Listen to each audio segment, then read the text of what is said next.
Ginekologiya Mərkəzinin həkimi, doktor, onkoginekoloq Könül Mərdanova bugün bizim qonağımızdır. Doktor, xoş gördük sizi.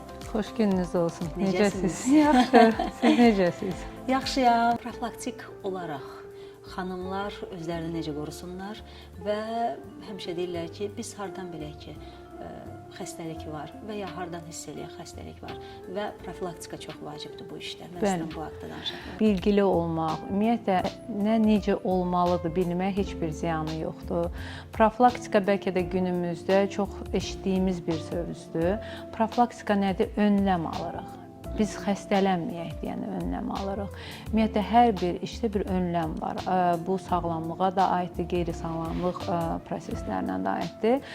Sağlamlıqda önləmimiz ondan ibarətdir ki, bizim heç bir simptomumuz olmadan elə sağlam vaxtı müayinələrə getmək. Profilaktikanın özünün birincili, ikincili, üçüncülü, dördüncülü, hətta beşincili profilaktikası var. Və erkən profilaktika, birincili profilaktika dediyimiz risk amillərini bilmək, onları aradan qaldırmaq, doğru həyat tərzi sürmək, doğru qidalanmaq, doğru yuxu rejiminin olması və ümumiyyətlə xəstəliklərin nə yaradırsa onları aradan qaldırmaq. Baxın, profilaktika budur.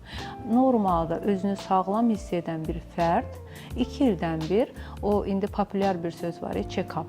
Check-up olunmalıdır. Yəni minimum müəyyən testlər var. Bura qan testləri aiddir, ultrason müayinəsi aiddir. Bir qadındırsa mütləq süd vəzləri və ginekologiyası, qalxan varisəsi yoxlanmalıdır və bir kişi fərdidirsə də mütləq yenə də qan testləri, ultrason müayinəsi, qan testlərində kişilərdə ən çox rast gəlinən xəstəliklər ağciyər, prostat və mədə-bağırsaq traktının problemləri onlara uyğun skrininq testlərini elətdirməlidir. Bax, bu da elə profilaktikadır. Yəni, biz sağlam hiss elədiyimiz dönəmdə, özümüzü tam sağlam, heç bir problemsiz hiss elədiyimiz dönəmdə adi minimum testlərlə sadəcə sağlamlığımızı təsdiq edən bir, belə deyək də, raporlar olmalıdır ki, bəli, qan testlərim normaldır, hormonlarım normaldır, ultrason müayinəsində heç bir problemim yoxdur, ginekoloji müayinədə heç bir problemim yoxdur. Nə gözəl. Minnətdaram sizə, Könül xanım. Sizin kimi həkimlər çox olsun. Gülər üzünüz hər zaman bax belə üzümüzə gülsün.